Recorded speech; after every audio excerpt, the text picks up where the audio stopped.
Okay, I know this is going to be a great event because the notes that I've typed up for myself for this introduction start with good morning. Yeah. I'm Scott Winship, Director of the Center on Opportunity and Social Mobility here at the American Enterprise Institute.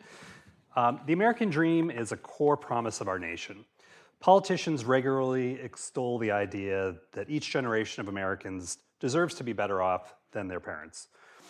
Immigrants have flocked to the United States over its 250 years, drawn by the possibilities that American life offers to those who work hard and dream big.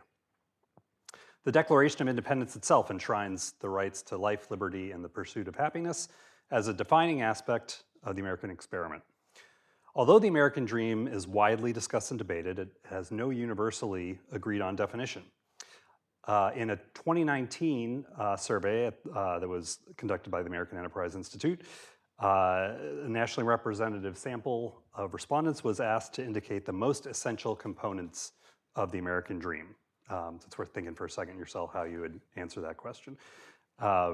Many of them included milestones associated with economic well-being, including retiring comfortably, owning a home, having a successful career, and having a better quality of life than their parents.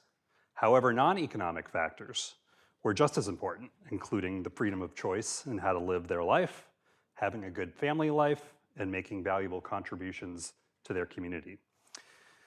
My co-editor, Kevin Corinth, and I wanted to commission a policy handbook that would take a broad view of the American dream, taking those sorts of definitions into account.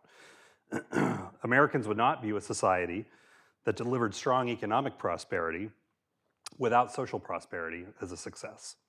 And perhaps for this reason, a 2024 Pew Research Center survey found that 47% of Americans believe the American dream is no longer possible to achieve. Kevin and I wanted to identify the real threats to the American dream. More importantly, we wanted to promote effective ways to address those threats. We had discussed the state of the nation with conservative friends and think tanks and in and out of government.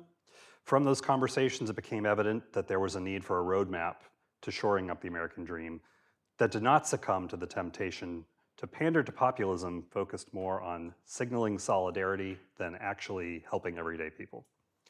The result, Land of Opportunity, Advancing the American Dream, features insightful and timely chapters by a range of contributors, united in the belief that populism has steered the nation's policy priorities in an unproductive direction.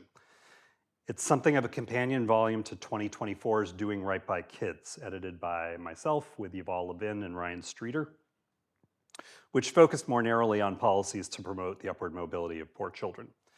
Today's event summarized the new handbook, the state of the American dream, and the policy agenda that we've put forth to strengthen it. At least in some ways, the United States has lived up to the promise of the American dream. The nation's economic output per capita, nearly $95,000, outranks that of every country with at least 10 million people. The United States economy has grown faster over the past decade than the other advanced economies making up the G7. Americans are materially better off today than at any time in history. But economically speaking, there are still holes in the American dream.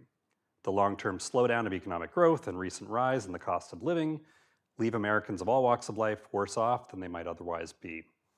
Opportunity is not equally distributed geographically or across demographic groups. And even as economic growth has increased Americans' prosperity across the distribution, for some populations, improvements have increasingly come in the form of government transfers as opposed to earnings. Over the past several decades, a growing share of men have become disconnected from work. As for the social half of the American dream, it should be setting off alarm bells. Declining social well-being can be seen in the weakening American family, detachment from communities, and erosion of social trust. Without social prosperity, American society's economic success will feel insufficient and confidence in the American dream will wane. Today's event includes two panels, and we're fortunate to have most of the contributors to the handbook in attendance. The first panel, moderated by my co-editor Kevin Corinth, will focus on the social aspects of the American dream. And then after a short break, I'll be back to moderate a panel on economic growth and opportunity. Thanks for joining us today. We hope you find the conversation informative and that it inspires you to dig into the handbook chapters, which are available on COSM's website at cosm.aei.org. And with that, I will hand things over to Kevin Corinth. Well, thank you, Scott, for introducing our handbook. It was mostly a labor of love, but it was definitely a labor. Really appreciated all of our authors, many of which are here on the handbook. And I guess we'll just start with the harder, what I would say is the harder half of the American dream, which is on the social prosperity dimension. I think an area where a lot of the problems are getting worse and there are less clear policy solutions to advance them. Before we get into that conversation, just want to very briefly introduce our panelists. Also, you'll find their bios in the book and on the website. But just to briefly know who you're going to be hearing from, farthest down there on your left is Thomas O'Rourke. He is a PhD student in sociology and social policy at Princeton University, where he focuses on poverty, economic mobility, and social capital. Previously worked as a data analyst at AEI, and we dearly miss you. Please come back someday. Next, we have Angela Rashidi. Angela's a senior fellow and Rose Scholar at AEI, where she researches on poverty and the effects of safety net programs. She received her PhD in public policy from the New School's Milano School of Public Policy. Next, we have Jerron Smith, senior partner at CGCN, where he focuses on a number of issues such as economic mobility, social justice, housing and urban development, and a number of other issues which I won't be able to list. I met him when he was at the White House during the first Trump administration, where he served as Deputy Assistant to the President for Domestic Policy, among many other roles for White House and for Congress. He was awarded the 2020 Bipartisan Justice Award and is a graduate of Howard University. Last but not least, on my direct right is Robert Verbruggen. Robert is a fellow at the Manhattan Institute and writes for City Journal. He researches and writes on a number of issues as well, including family policy, especially relevant for today, public finance, healthcare, education, economic policy, and the list goes on. He's previously held editor positions at the National Review, the American Conservative, and other outlets. He holds a BA in journalism and political science from Northwestern University. Okay, so there are your panelists. We're not going to go through and do separate presentations by the authors, but instead I want to get directly into a discussion about the state of social prosperity and that part of the American dream, and just lay out all the problems to get it all out there, and then we will kind of get into some solutions and advance that discussion. So Robert, I want to start with you because you wrote a chapter on the strength of families and marriage in particular. The family is really the fundamental unit of our society. So one, I want to ask you, how important, in your opinion, is the family for the well-being of Americans, especially marriage? And two, is the family becoming stronger or weaker over time? Sure, thanks. That really cuts to the heart of it. I think despite some of our best efforts, the family remains extremely important to people's well-being throughout their lives. Everybody is born into a family, to kind of take the obvious point to make. You're kind of stuck with it for at least the first 18 years or so. And the stability of that family, how nurturing of that family is, just has a lot to do with how well you're going to do in those first 18 years of your life. And then you can turn to the social science data to back that up. You see that kids who have more family instability have more problems. They have more behavioral problems, school performance, all that sort of thing. And these are not just mere correlations, but there are, I discuss in my chapter of the report, there are some methods that researchers have used to disentangle that further and look, for example, at kids who are in the same families, whether the kids who experience more turbulence during their childhood because they were younger, the younger sibling, have worse outcomes. And then beyond that, you have work from Raj Chetty on social mobility, showing that neighborhoods, so not just the individual family, but neighborhoods where single parenthood is more prevalent, produce less social mobility. And that's not just for the kids who are actually growing up in the single parent families, it's for all of the kids who grow up in those neighborhoods. And then as you grow older, family enters your life in a very different way. We're kind of extending the wild single days as much as we can in our 20s and 30s, but by their mid-30s, most Americans are still married, and your marriage has a lot to do with your well-being as well. People who are married tend to be happier. People who are married are less likely to succumb to a lot of the social dysfunctions that have really reared their head over the past 20 years, including deaths of despair from drug overdoses and things like that. So the family is absolutely key to social well-being today. But as for whether the family is getting stronger or weaker over time, unfortunately, I think it's just unambiguous that it's gotten weaker. The way that we normally talk about this, if you go back through 20, 30, 40 years of writing on social issues, the statistic you always see mentioned is the percentage of kids who are born to unmarried parents.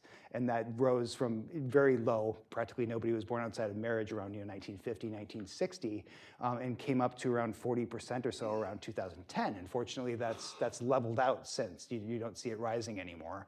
But over the last 15 or 20 years, we've encountered some other problems as well. One is that the ongoing rise of marriage ages has continued. People are getting married older and older and having the experience of marriage for less of their adult lives.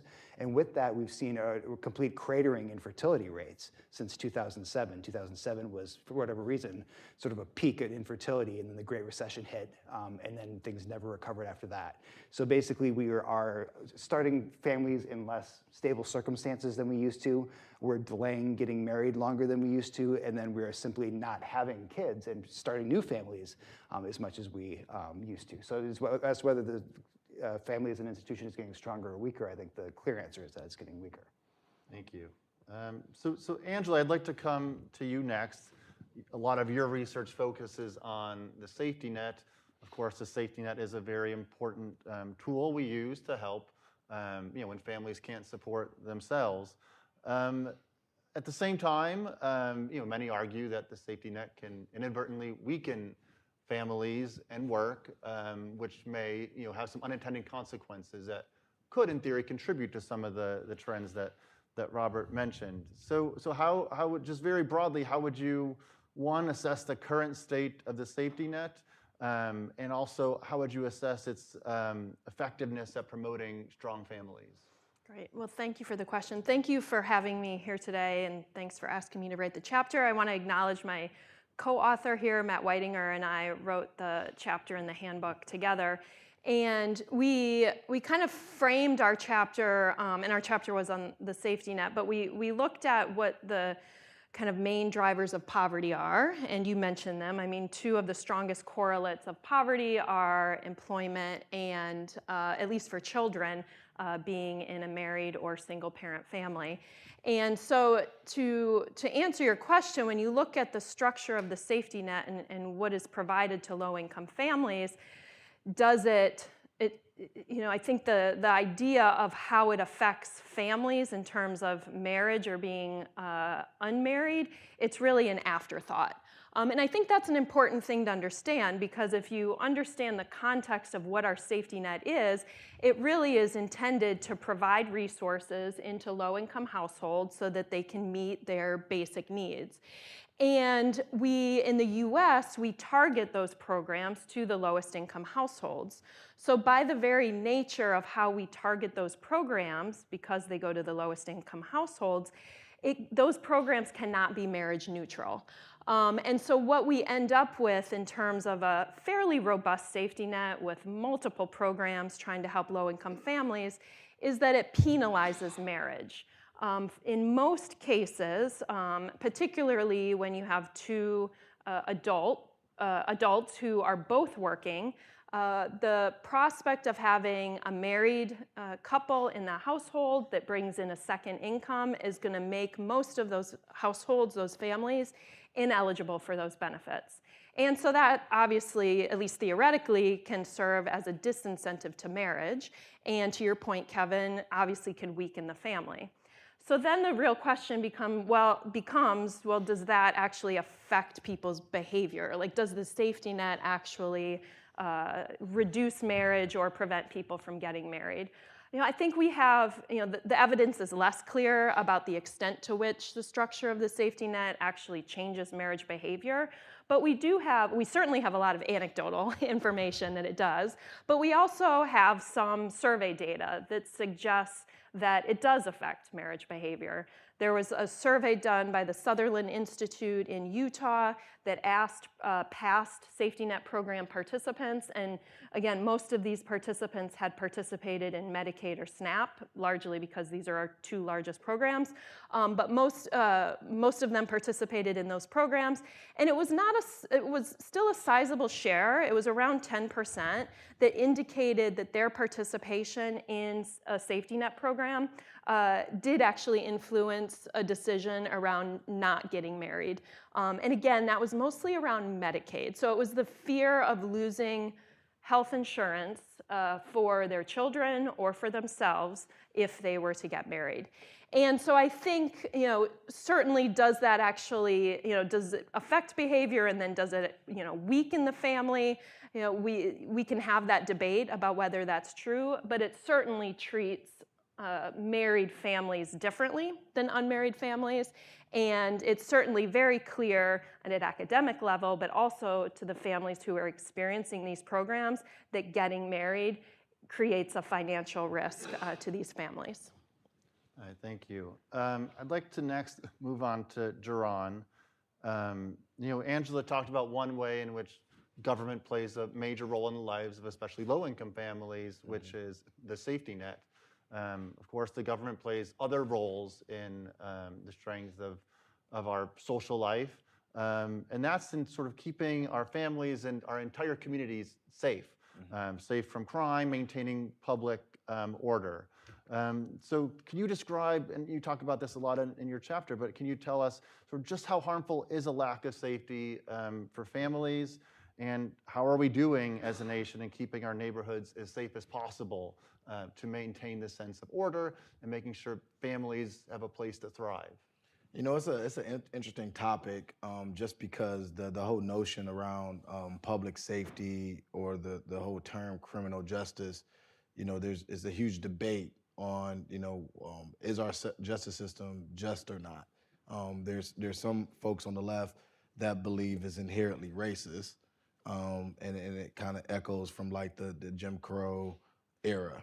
And they've kind of leveraged that argument to make these grand gestures on how to correct the system.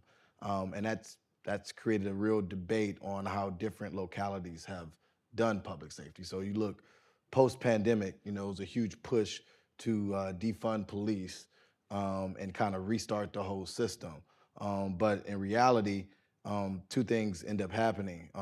One, you stop putting accountability on young people for doing crime, and you saw crime spikes in a lot of major cities. And then two, we saw more individuals just have like no respect for the law, and that became an issue around like robbery and like property rights. This was kind of an advent of like the narrative, around like George Floyd's death, that like, some people were saying that like all the protests were peaceful, and then other people were saying like, no, it's violent and riots. And so it's like a debate back and forth. But to me, public safety shouldn't be something that's politicized. It should be straightforward, and at the same time, it has to be just. We can't have like a blanket approach towards all of these things. And so right after the pandemic, I lived in Southeast DC. And for the majority of my life, I've kind of lived in some underserved communities around Washington, D.C. and in Cleveland, Ohio. But in Southeast D.C., I saw the crime kind of easily kind of increase, and there was no accountability, and there was no police present. So, I had the blessing of being able to move, but it's a lot of people who had to stay in that community. But what I ended up doing is starting a coalition that focused on 4 different things. One, properly funding the police. That like you said, it should be one of the things that we invest in for government, public safety. 2, the issue that really has people perplexed is around violent crime, which really doesn't get solved.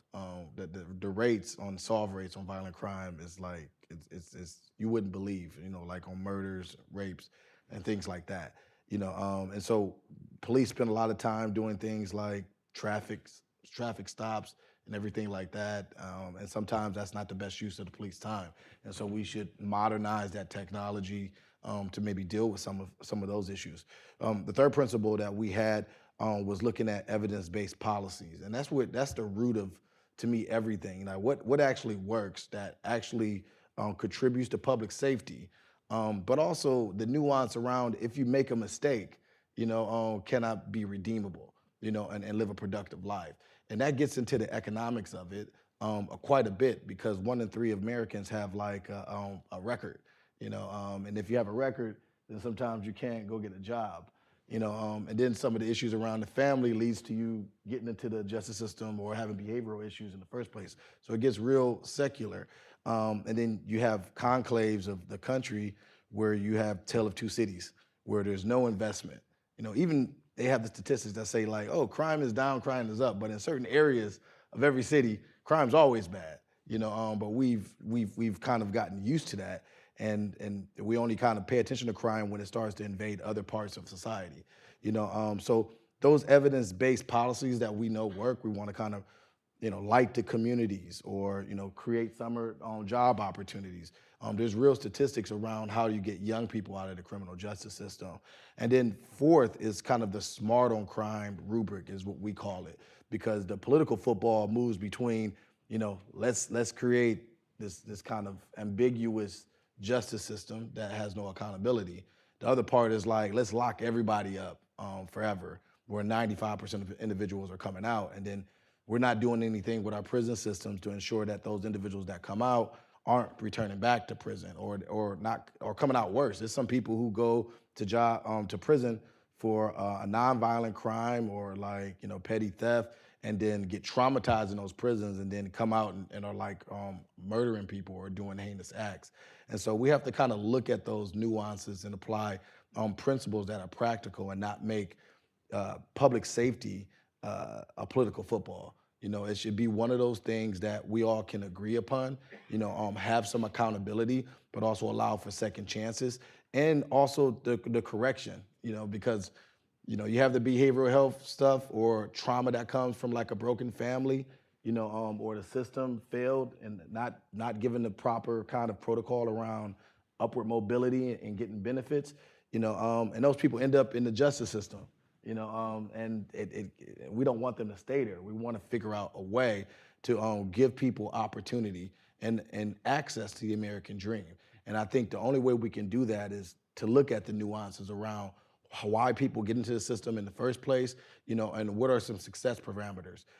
Speaking of which, I want to give a shout out to Bob Woodson, someone I looked up to, who recently passed away. And he made this whole life thing about going into these communities and figuring out what are the success stories that come out of these different communities despite all the setbacks. And there's solutions and there's nuances, but in order for us to get there, we have to kind of get away from the politics, get more to the evidence and what works, and create those nuances.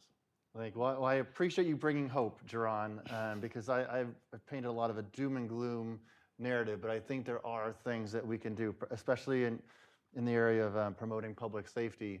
To get back to doom and gloom, I'd like to bring things back over to Thomas, and I'll give everybody a chance in the next round to go through other solutions that we can implement to address some of the problems we've been discussing. But I'd like to bring it to Thomas, because Thomas is the co-author of our final chapter in the handbook on social capital. Right? And so we've talked a lot about the family and the safety net's doing and the state of our neighborhoods in terms of public safety. But there's a lot of other dimensions in which we have valuable human relationships outside of the family through neighborhoods and communities and churches and trust in civil institutions. And Thomas, with his co-author Scott Winship, have done an excellent job of documenting some of those trends, which I don't think look too good. So can you tell us about some of these other dimensions of social capital and what they suggest to you in terms of where we're headed in terms of the health of our social relationships in this country? Yeah, definitely, and it's definitely back to doom and gloom with this story. But I want to start by saying thank you to Kevin for organizing and Scott for putting together this great event. So to answer your question about overall trends in social well-being, I think it's much like what Robert said, pretty unambiguous in that things have been getting much worse over time. And we see two different sets of trends happening. Some of the first one has been happening for several decades, and I think will be familiar to a lot of people in this room. That includes things like the decline of the family, which Robert mentioned, but also includes declines in things that you mentioned in your preface, Kevin, declining participation in religious institutions, declining participation in community organizations and associations of all sorts. So those trends have unambiguously been in decline since the middle of the 20th century and continue to decline today, albeit at a slightly lower rate. What we also get into in the chapter are declines that have really only started to take place in social capital, social well-being over the past 10, 15, 20 years. I think the most notable example is the decline in friendship in the US, so the amount of time people are spending with their friends. Historically, that was remarkably flat at the same time that family was declining and participation in these community organizations was declining. The amount of time that people were spending with their friends was relatively constant.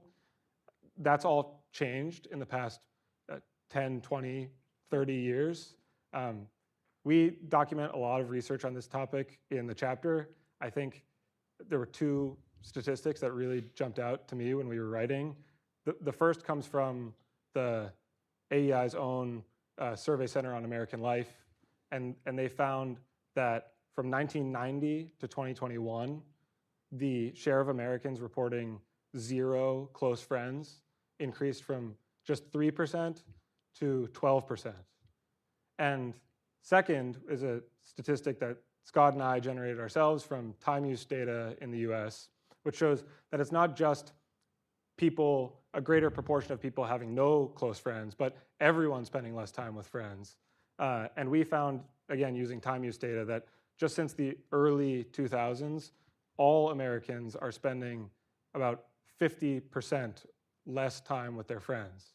So I think the bigger point here is just that we see declines and people withdrawing from all different domains of social life. As Robert mentioned, people are forming fewer families, having fewer children in those families. People are forming fewer friendships and spending less time with those friends. People are participating in their communities less. And given all that we know about the benefits of those things, the benefits of having a strong family, the benefits of having many friends, the benefits of being in a strong community, I think that all of those trends are a big, big reason to worry, and is why it's back to doom and gloom. All right. Well, we are at a think tank. We're not an academic university where you can just talk about problems and document them in detail and say, we did our job. Our job is to, one, document the problems, but also to come up with, what are the realm of policy solutions that we can think to address them. And I think it's very hard for our panel because these are very deep issues that affect families and have been going on for a long time. But nonetheless, I think we need to try. As we go through this, I will note that we will come to the audience for questions in a little while. So be thinking of questions that you may have for our panelists. But I want to start, and I'll give everybody a chance to chime in here on their issue, and I hope we'll kind of get some synergies between the different areas because I think they all are connected. But Robert, I want to start with you because we started with the family, and you noted some pretty alarming trends, some which have leveled off in terms of single parenthood, but still very, very high rates of single parenthood. So Robert, what can we do, especially from a federal perspective, in terms of at least making some progress or stopping the bleeding in terms of strengthening the family, strengthening marriage? Yeah, I mean, first of all, I think that's a good way to put it because I think, not to continue the doom and gloom segment, but we're up against some pretty big headwinds here. Over the past 100 years, we have had all these massive forces that are all pushing in one direction. We've had changes in the economy, the shift from agriculture to manufacturing and now into more services and intellectual work. There's been a lot of changes in technology. Phyllis Schlafly famously said that it was the washing machine that liberated women. All these labor-saving inventions made the way that a household works change in a really fundamental way. And all these different changes, it really affected, they made marriage optional in a way it wasn't before. They made fertility optional in a way it wasn't before. And this also includes things like birth control, and I could go on, but it expanded educational opportunities for women. And these are all, you might notice, for the most part, not things that anybody is talking about banning, not things that we actually want to change. So these are all, many of them, very good developments for our society that are driving these things, and they've changed the nature of the family in a way that isn't necessarily good. So I think we need to start with a certain amount of, not necessarily fatalism, but pessimism. But the one thing that policymakers, and especially federal policymakers, have under their control is the structure of the tax system and the safety net. And I don't want to step on Angela's shoes too much. But I think what she said was exactly right. If you look at lower income people with kids, very often these programs, out of the drive to help people who are lower income but not help people who don't need it, basically cut off the aid if you get married. So if you're a single parent, you'll be eligible for aid such as the earned income tax credit, food stamps. Assorted programs all have their own rules that apply in different ways, but if you either form a household with somebody else by living with them or marry them legally, that aid actually gets cut off under the rules of these programs. I think that's a really big problem. I think it does affect decisions, at least on the margins. I think it sends the wrong signal, and I think it's unfair. The difficulty is it would be really expensive to boost up all of these programs so that they're giving a lot more money to married couples such that all of those penalties are completely eliminated. But I think making some investment in that direction is a good idea because it focuses on sort of the area where children, work, and marriage all intersect. The people who are being punished by these programs are people at that intersection who share all of those three things. So I think making more of an investment in that way is a smart thing. Obviously, it's going to involve some budget trade-offs in our current situation, but I don't think we want to go into Social Security reform right now. So, Right. Okay. Well, Angela, I guess your toes were not stepped on, but discussed being stepped on. So I think it's only natural to come to you. Obviously, there are a lot of overlap between the tax and transfer system and ways in which we're encouraging or discouraging strong families and work. I guess your area is a little bit easier because it is an area of government policy. That said, reforms to the safety net system are difficult. So you've thought a lot about how you could improve the safety net. What are your thoughts in terms of how we could create a better safety net that still protects families from economic misfortune, but also addresses some of these issues around strengthening our families and our social prosperity? Yeah, great question. So, I think I'll start by answering that question by just saying that if you look at our safety net as it currently exists, it's actually very effective, or has been very effective at reducing poverty once you factor in all of the spending that the federal government and states distribute to low-income households. The poverty rates among children have declined dramatically over the past few decades, and so if you're looking at that just as a measure of success, it's been pretty successful.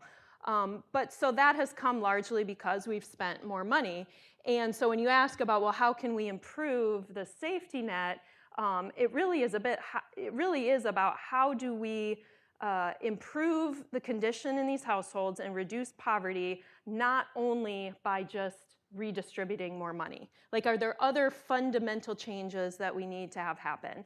And certainly when you look at the balance of the safety net, there's a lot of competing incentives and disincentives, especially around employment, and more on the marriage side of things, just mostly disincentives.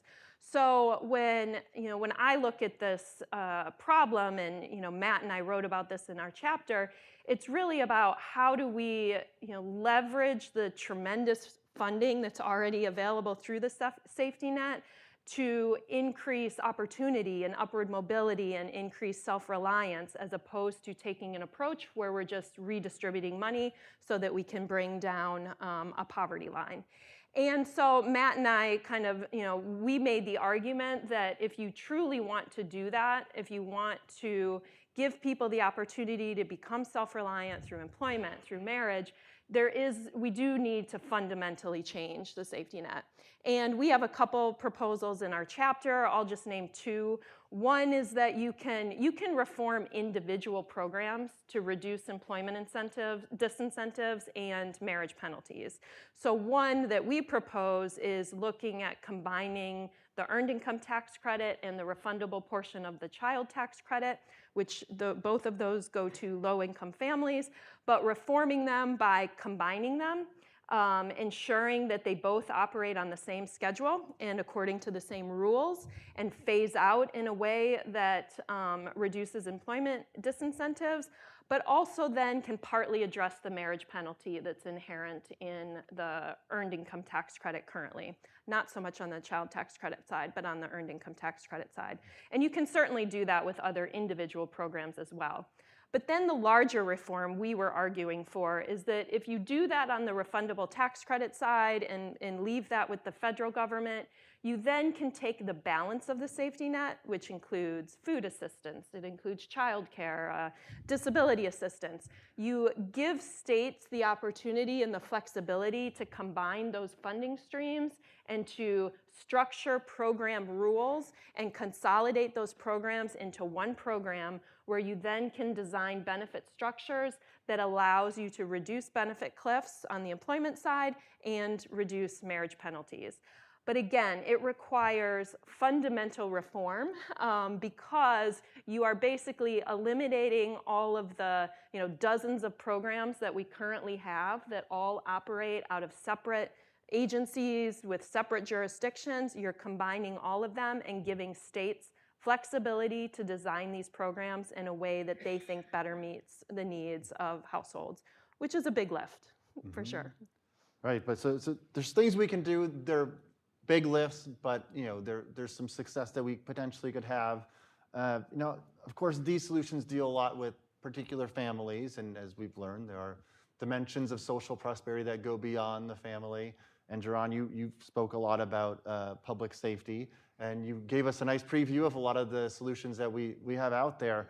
Are there things that you would add? Are there things, especially from the federal levers? I mean, a lot of our, of course, we target federal policymakers, and state policymakers want to inform their decisions, but are there things at the federal level that we can do, or are these mostly state and local? Are there any things that you could add that you think we could push on to promote public safety in particular? I think it's both, and I think that I mostly kind of preach a holistic approach, which is federal, state, and local kind of working together. The idea you gave, given the federal government giving more flexibility to the states, because all of these communities are different. And so you have to kind of recognize those nuances.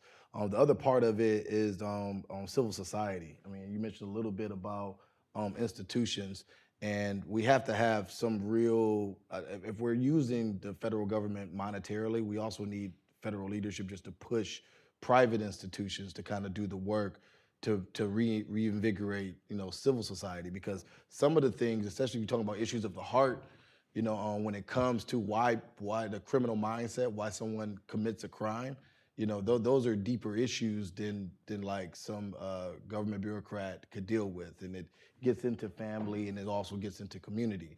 And so a major investment that I've been working on is figuring out and meeting this moment where it's at with better behavioral health infrastructure, that deals with trauma, addiction, especially in light of the pandemic, people social distancing from each other, the lack of community. And I think that, if you look at any of the infrastructure that currently exists, like, call 211, none of it is modernized. And we have no way to connect people who don't have access to resources to the actual providers that have it, and then based off of their social location.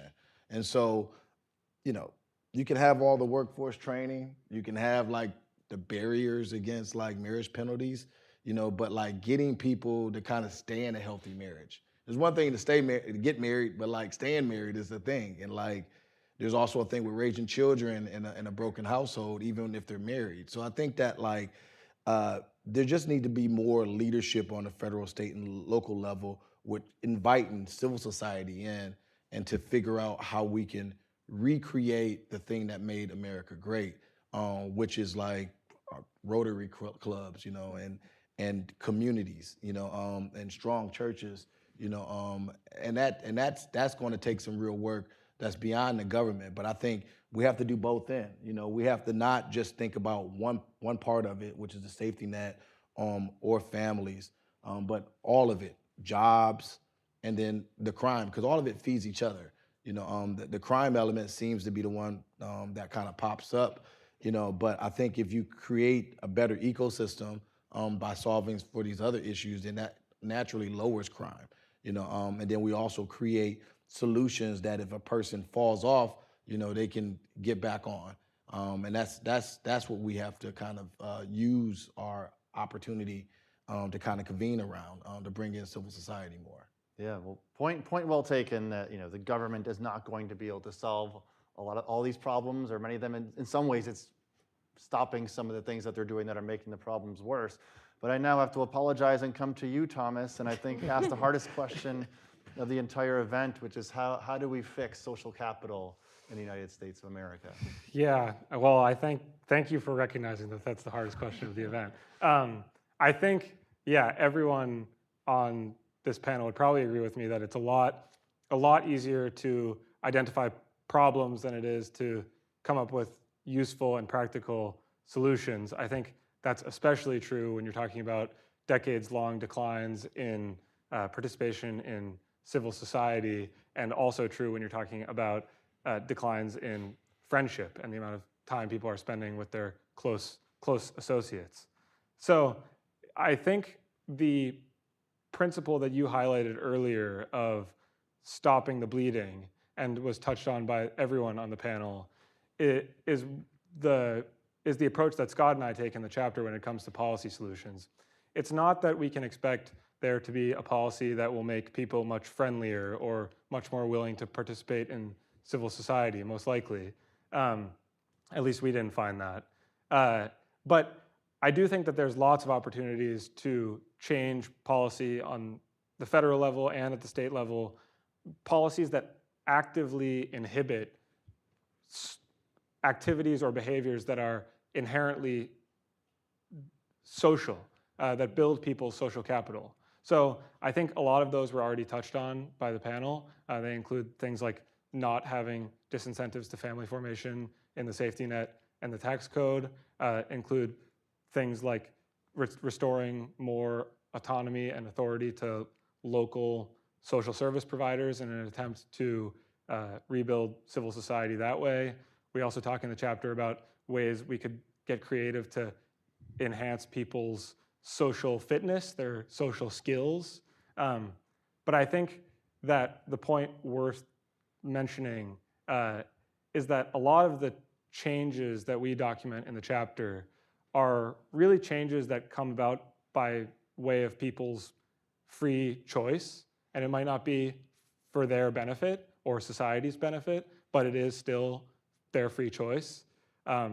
So I think we should be cautious, much like what Robert said earlier, about thinking about federal policies that are really going to have a heavy-handed approach in changing people's level or interest in social connection or their social well-being. So again, it's a little bit more doom and gloom, and not a ton of revolutionary policy ideas, more ones that focus on stopping the bleeding, as you said. Yep. I'm about to come to questions, but I do want to ask sort of one last overall question for anyone who wants to chime in before we get to the audience questions. And that is, the American dream is extremely important. Obviously, we wrote a handbook on this. You all agreed to write chapters. I think we'll see on the economic side, we're doing better than we are on the social side. And we're doing not well at all on the social side. We discussed some solutions that are very well taken. We can do things on the tax code and in transfer programs. Some small things we could do in terms of public safety and make progress there.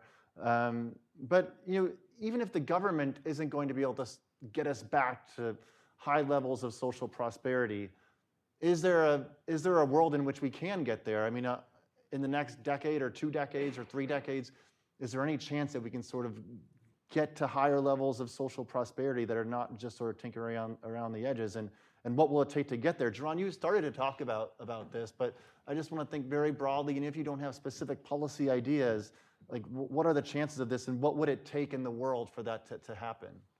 I mean, honestly, I'm very optimistic. Obviously, just because I've come from a background where I definitely probably am a person who probably shouldn't have got to a place where he's like advising a president, but it happened, and it happened because I had a good community around me, and it created some resiliency in me. And I'm a person, and I still have family members that are still in it, but like they're all very hopeful. And their children are doing better than they were because it's like a glimmer of hope. Or even it was one point in time where like the neighborhood friends that I grew up with, I was the only one to go to college.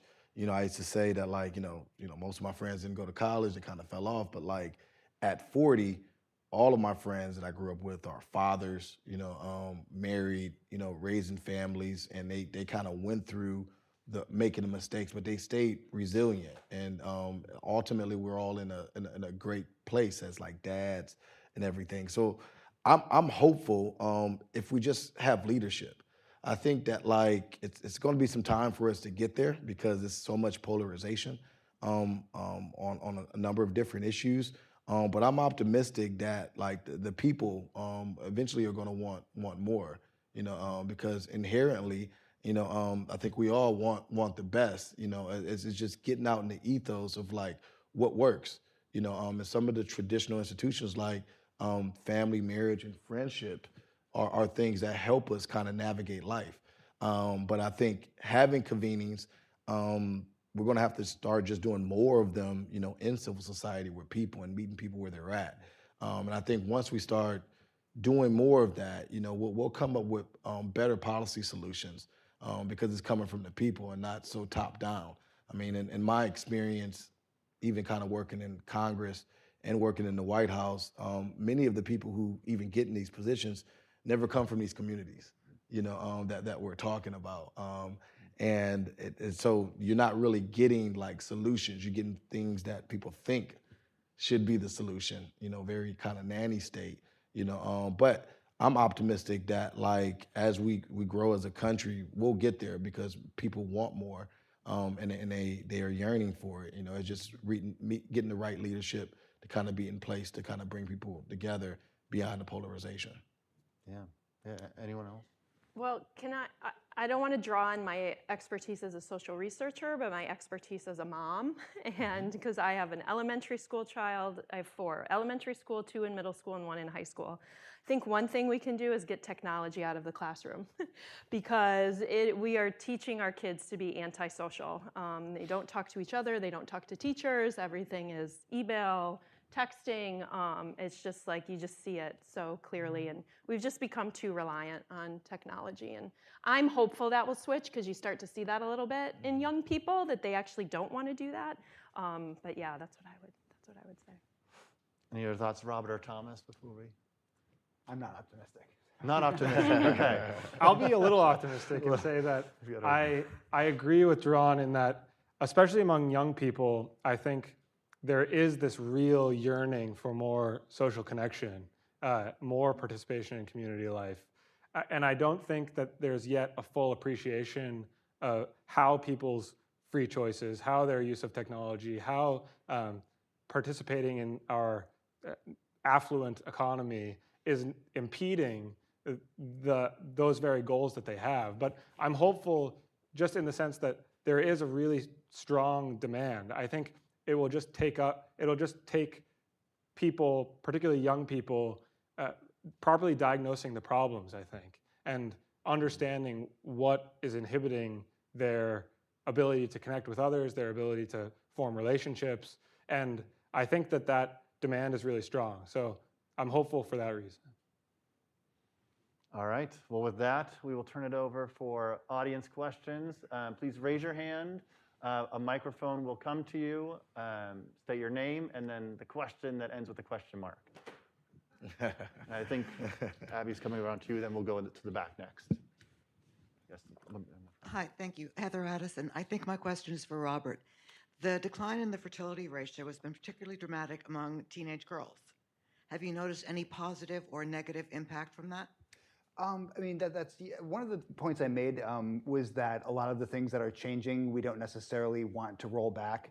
I made that more in the context of sort of the changes in the late 20th century, but that's absolutely true of fertility too. A lot of the decline, not all of it, but a lot of the decline in fertility has been among teenagers and among unmarried women.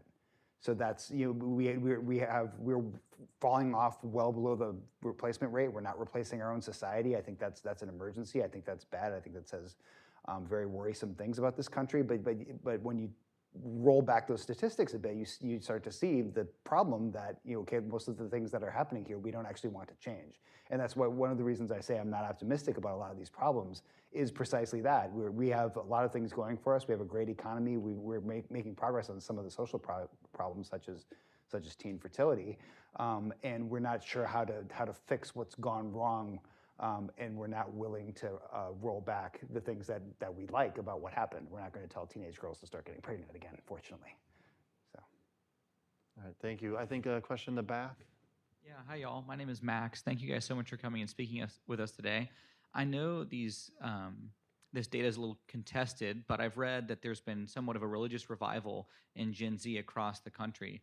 I guess this would be a question for you, Thomas. Do you think that's a response to this decline in social capital? And do you see any hope in maybe these religious institutions returning the sense of friendship and normalcy that y'all's generation might have once felt? Yeah, I'm happy to take that. When I first started reading about the religious revival as it's been covered in the popular media, I was also very hopeful for exactly the reasons you laid out. I've since learned that I don't think we're in much of a religious revival at all. There's a couple of great social scientists, one of whom's named Ryan Burge. He's covered this in great detail. And basically what we've seen in the trends in religious disaffiliation is just that it's leveled off a bit in terms of its long decline. So we're certainly not in a position where we can say there's a big revival. I think it's definitely true that in particular communities, you see young people going back to the church, and because they're longing for that community.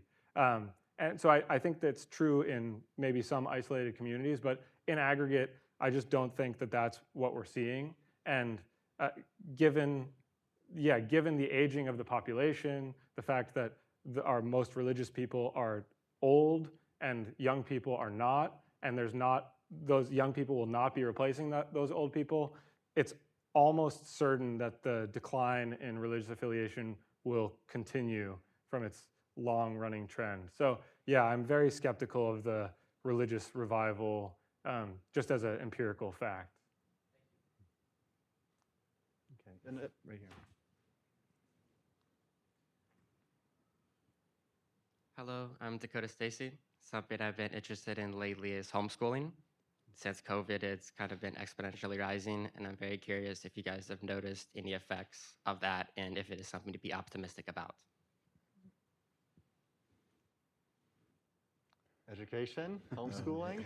Well, I mean, I think overall, to me, one benefit of the pandemic is that like a lot of children started to pay a lot closer attention to what their children are learning in school, and have taken a lot more ownership and decision making. And then you have a lot of unique ways of learning, and even cohorts of how they're doing homeschooling, where they're like clustering with other parents. And so I do think it's some there. I think the momentum on that movement is going to really be fleshed out in the One Big Beautiful Bill. There was a lot of new incentives to kind of create more ecosystems around and benefits around homeschooling. And so the question is that are we able to get the public awareness out there to kind of make a real move to kind of invest more in those ecosystems? And that's going to be an education, because most times, there's a lot of stuff in the One Big Beautiful Bill, and I haven't seen a huge movement of folks like really articulating what's there and what's available for families. But it's some potentiality there, especially with funders in different states and philanthropists. And so, but again, it gets into like the social network piece. You still have to kind of look at how they're building friend networks and outside of the household, because at some point the kids have to like interact, with the rest of society. And so I think, homeschooling alone is not the solution, but kind of taking control of education and what works and how the kid learns. Some kid may learn better in a group setting, others may learn individually from their parents. And I think that's the wave of the future of how using technology to kind of figure out the nuances of how people learn. The most interesting thing about education to me is how like they're talking about like all the things that I grew up with, like ADD. I never took medicine or anything for that, or dyslexia. I never got diagnosed as that. I just had to like just learn. But like they're looking at these kids now as like being gifted and stuff. So it's like it's just so much new stuff coming out about education versus the old curriculums. And so I'm more excited about that because it gets back to the individual, and I think individual learning is kind of the future in America. Great. Okay, one question there, then I think a question over there next. So let's go here in the back, first in the back, and then we'll come over to the side. Hi, thank you so much for an interesting discussion and panel. My name is Lawrence Ricard. I just was wondering, I'm older, and when I was growing up with grandparents and aunts and uncles nearby, but as I was young, they were all available there. But as we moved, all those connections were kind of lost, and some of those connections that would have probably prevailed had greater impact on myself and my siblings might have been there had I still been in that environment. And I'm wondering how much of that would have effect, just the great mobility and people moving to so many different locations and being separated from family, how much of an impact that has on what you're seeing today. Thank you. Yeah, please. Yeah. I mean, yeah, my sense is that is a very real thing. People are moving farther away from their parents, and I think we've seen in the data a lot of those kinds of fraying of ties between grandparents and grandkids that you're talking about. There have been a lot of trend stories and things about kids being estranged from their parents more in adulthood now. All that sort of things. I don't think that's necessarily a first order effect. I think the nuclear family is probably the bigger determinant of how kids are faring, and it's definitely the much bigger concern for me. But I think certainly the wider support network that extended families used to provide has been withering along with the rest of it, and that's a problematic trend as well. I think just to add quickly, I think that this is definitely a part of the story with the decline of social capital, but not obviously so in the sense that a surprising fact that I learned recently is that amounts of internal migration in the U.S., people changing communities as you described, has actually been going down over time. So we think of ourselves as more mobile now, at least intuitively. That was my intuition. But internal migration in the U.S. has actually been going down at the same time that a lot of the trends that I've discussed have been worsening as well. So definitely a story there, but not totally clear. Yeah, I mean, my understanding of that is that the number of moves, for example, the statistic of the number of people who've moved in the past year has gone down. But if you look at it differently and look at who lives in a different state from where they were born in, that has actually been up over time. It's been a while since I looked at those exact statistics, but it's one of those areas where it's a little bit complicated. I think people are changing houses less often, but I think they're more likely to live far away from extended family, is my sense of it. Yeah, I think that's right. I think that's my read as well. Great. And a question over here, gentleman over here. George Pendleton from Bridge Builder Strategies. I really have to give a high sign to my good friend Jerron, who has mentioned that quite often the people who are in the vault of poverty are not the ones that are in the halls of legislative activity to influence what the byproduct is. But I've noticed that, going all the way back to Jack Kemp and Stuart Butler, all the way forward to opportunity zones now, in 40 years, there's a persistent arrogance on both the right and the left as folks in poverty are a demographic to do something for, as opposed to doing something with them. And so I've not heard anyone on the panel mention the issue of AI and what it will do in the next 10 years. But I'll simply ask, using a piece of scripture, John 21:6, when Jesus tells his disciples, If you fish on the right-hand side of the boat as opposed to the left-hand side of the boat, your haul will be so great that you will struggle to join it in. I'm wondering whether or not you see and how you see a budding industry coming along where it won't be artificial intelligence. It will be intelligent assistance. What does that look like? And what can we borrow from the world of AI that will lift these boats much quicker? Because when I hear 5 years and 30 years, I heard that back in Jack Kemp and Stuart Butler's days, and it does not give me a great sense of optimism. There's appreciation for the fact. There is a fortune at the bottom of the pyramid. We just need to show the investors that that fortune can be hauled. So anybody wants to talk about whether or not there's a future industry of intelligent assistance as a bridge to deal with poverty, I'd be encouraged to get any thoughts on that. Well, I'll just answer real quickly. I mean, I think government is notorious for being slow, very slow to adapt to any technology. So I'm not hopeful that many of our safety net programs will be able to leverage any, advancements in AI or anything else. But I would say that part of the approach that we've taken in terms of trying to give states more flexibility is exactly that maybe states or localities are in a better position, not only to utilize technology and AI, but just have a better understanding of the needs of their constituents and can then better tailor solutions to them.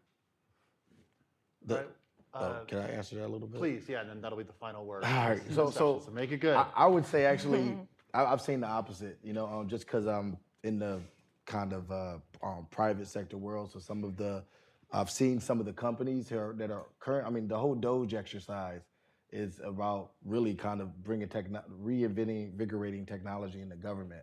And I actually have one specific client that's working on like just the AI around call centers and how we're, like the federal government's interacting with individuals.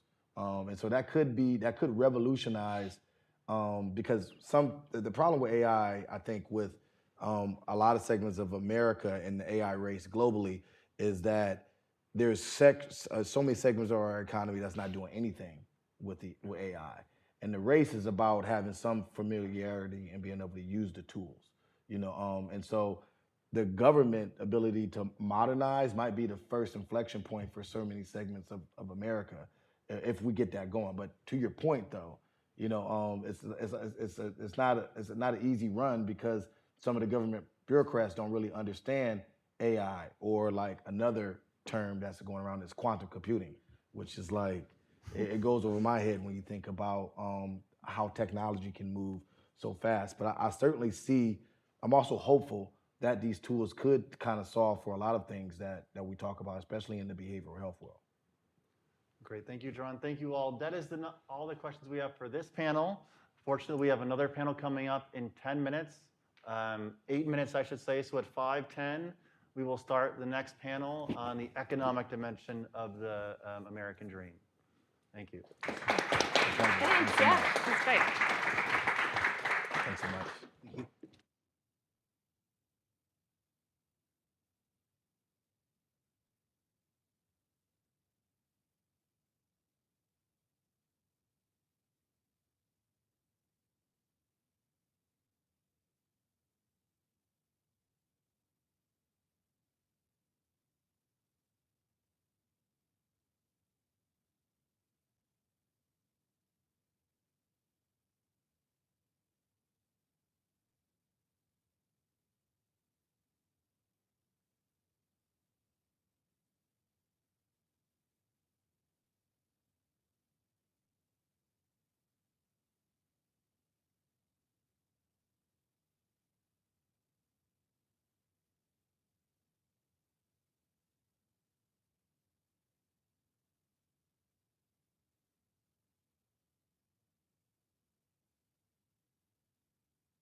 was going to say we're in order of height, but that's not true.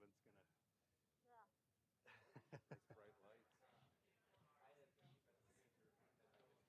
Kevin's actually got an inch or two on me, so we should have.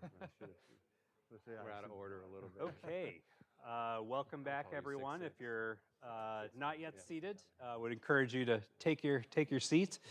You're not going to want to miss this panel. It's every word is going to be golden nuggets of wisdom. So as Kevin said, this will be a panel focusing on the economic aspects of the American dream. As you've heard, in some ways, it's a brighter picture in terms of economics, although to hear a lot of the public debate, you wouldn't necessarily realize that. Maybe we can get into that in the Q&A if folks are interested. But compared to the kind of universal deterioration we've seen on the social side, there are a lot of positive stories to tell on the economic side. That said, can we be doing better? Absolutely, we can be doing a whole lot better. And so the chapters in the handbook go both to economic growth and the cost of living, which are in the news a lot lately, and also to preparing people to succeed in the economy. So there's a chapter on education and a chapter on workforce development as well. And these will all be the focus of the panel that we're doing next. Let me introduce very quickly our esteemed panelists. To my right, am I immediate right, is Veronique DeRougy. She's the George Gibbs Chair in Political Economy and a Senior Research Fellow at the Markakis Center at George Mason University. Primary research interests include the U.S. economy, the federal budget, taxation, tax competition, and cronyism, although Bureau studies pretty much everything, I think. Very badly. Not at all true. Disagree. To her right is Kevin Corinth. Kevin is a senior fellow, the Daniel C. Searle Chair, and the Deputy Director of the Center on Opportunity and Social Mobility here at AEI, where he researches economic mobility, poverty, safety net programs, homelessness, social capital, and other issues. So Kevin is actually pinch hitting on this panel for Paul Winfrey, who is with the Economic Policy Innovation Center. Actually, I think he just joined the administration. Paul wrote the chapter, couldn't be here tonight, and so Kevin will be talking about his cost of living chapter in his absence. And then finally, to Kevin's right, we have Mason Bishop. Mason's a non-resident fellow here at the American Enterprise Institute, where he focuses on workforce development, reforming employment and job training programs, and career and technical education. So thrilled to have these folks together on a panel. And we'll start with some conversation here, and there'll be time at the end for questions and answers again later on. So let's start with Vero. So your chapter is titled The Greatness of Growth, which I love. Give us the context for this chapter. What is the greatness of growth? How's the American economy doing today in your view? So the title, The Greatness of Growth, is because I felt I couldn't steal my colleague at the time, Edward Dorado, talk about how growth is sublime. So I thought greatness would have to do.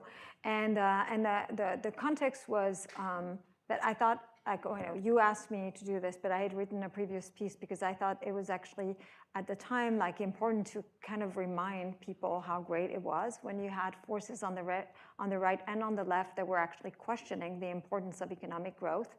On the left, it was actually the movement was called literally degrowth, and it's still kind of pretty much a thing, especially in Europe, but in the US too. And then on the right, there was the rise with the populist movement of saying that, prioritizing economic growth and economic outcomes were just kind of so unimportant compared to other things. And so the context of the chapter is really actually kind of to remind people how really truly great economic growth is. In fact, there's no force in our toolkit that is as powerful for human flourishing. Economic growth can double living standards over a generation. It can lift people out of poverty faster and more permanently than any government program that can be designed. It funds better health, longer lives. cleaner environment. And it doesn't do it through the power of taxation, but actually through the miracle of productivity, or the compounding miracle of productivity. But all of the things, like all the material stuff that, that growth gives us, like a lot of people omit, even though non-economists very often, that actually a lot of these wealth driven measure of growth, actually very often what is great about it is like it allows us to actually access things that are not material. Like we want bigger car because there actually are better car, safer cars for our families. We want more wealth, to work less, to have more vacation, to be able to take care of our children. They're still enormous challenge, but one of the things that is actually often overlooked, and I think kind of we economists do poorly at this, but it was reminded, there's a great book, a criminally overlooked book by Benjamin Friedman at Harvard, talking about the morality of growth. And this is extremely relevant, I think, in the last 10 years or more, which is actually economies that are slowing down, or economies that are growing are more tolerant. They're more tolerant of all sorts of things that we care about, like religious differences. They're more, we value more democratic norms and things like this. And the reverse is true, just slowing down of growth actually is a recipe for illiberalism and intolerance and to the extreme wars. And this is why it seemed to me that we cannot take lightly those who say that economic growth is not essential and that economic growth should be deprioritized.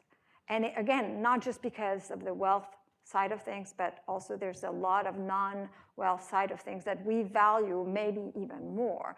How we're doing, it's a mixed bag, right? I mean, we're rich and we're still growing, but by all account, I mean, Krugman says productivity isn't everything, but in long term, it's almost everything. And by that account, our total factor productivity has significantly slowed down between the after war to 72. It was roughly, I mean, we can leave and discuss, not with me, but like measurement difficulty, but it was 2.1% roughly.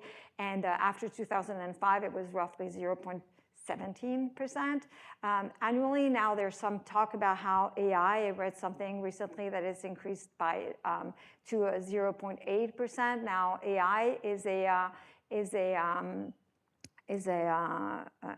general use innovation, so it could actually really make an enormous difference. But it's again, it's like we're still growing, but as in the Friedman book, they show is like even economies that are still growing and they're still rich, slowing down growth is a recipe for actually disaster along many lines. Absolutely, and we'll come back and talk about the ways we might be able to try to get back to the stronger growth that we had earlier in the mid 20th century. Let's go next to Kevin. So Kevin, you're subbing in for Paul on the cost of living. How would you characterize our cost of living problem today? Is this kind of a past 5 months problem with the war? Is this a past 5 years problem coming out of COVID? Is this a past 50 years problem? How should we think about the cost of living? Sure, and thanks for including me on the panel. I feel like the Shohei Ohtani of think tanks, being moderator and now on the panel. So bear with me as I try to cover for Paul. But I think it's a good question. I mean, at the end of the day, in terms of the economic side of the American dream, what we care about is whether real incomes are growing, right? And so income is for how much money you bring in during the year, but it's real income which evaluates that income relative to the costs of things. And so if things cost a lot more, that means our real incomes are lower than they would otherwise could be. There's a big talk about affordability today politically, and I think that's largely a political framing of something. But I think there's real concern about the prices of things that are higher than they really should be. In terms of the past 5 months, of course, we have uncertainty with a lot of the tariffs that have been going on and potentially removed and being refunded to some importers. We have a lot of other business uncertainty with some actions that the administration is taking in terms of being more directly involved in our economy. And so, we have the Iran war, which is driving up gas prices, which of course are very transparent for consumers and can drive up the cost of other goods. So I think there's some concern in the last 5 months. In the last 5 years, I think people are still extremely angry about the inflation that took place following more spending than we should have had following in the wake of the COVID-19 pandemic. Even though the rate of change of prices has fallen, the level of prices is still very high, and I think consumers see that and are still angered by what happened. So I think there's real concern there, and I think the biggest concern is what's happened over, say, the longer term trends, 50 years or whatever number of decades, and that's the prices of the cost of goods that are much higher than they should be due to excessive regulations. The biggest one, the thing that families spend more on than any other good, something like a third of their budget is on housing. And housing is a lot more expensive than it should be in a number of places in the country and in a growing number of places as well. And so if a third of our budget is going to something that's really expensive to either to buy a home or to rent in places, especially those with higher opportunity, that's a big impediment to economic improvement. And we will get to this later, but also is an obstacle towards accessing places of opportunity. So I think there's legitimate concern and anger among Americans on some of these issues. I mean, childcare and healthcare and education are other examples too, that people spend a lot of money on in part because of extra regulation or government involvement that's not there to address a market failure, but there because of special interests or because there's certain demand in parts of the economy for certain benefits. And I think obviously if we went to a more government got out of the business of some of these areas, if regulation was curtailed and existed to promote safety, but not trying to stifle competition or to restrict development, we would be in a much better place in terms of these long-term trends. And my hope would be that as people focus on this affordability agenda, that we use this moment to focus on these longer-term trends, which are driving up costs more than other things that are more short-term. Although I would also get rid of all the tariffs. That actually is also very bad. Thank you, Kevin. Let's see, Mason, so workforce development, a huge topic. You hear stuff increasingly about unemployment rates among young adults, whether college is paying off for people to the extent that it used to, concerns about workforce preparedness that you hear from employers. To your mind, what are the main challenges affecting the workforce today, and are there misconceptions about those challenges at all? Yeah. So I'm going to talk about 4 of them, if I may, real quickly in our chapter that Brent Arell. I want to thank Brent Arell, obviously, and recognize him for partnering with me on this. And some of what I'm going to say actually tag teams a bit on what Angela said in the first panel as well. So problem 1 is, I believe our workforce challenge is long-term labor force attachment.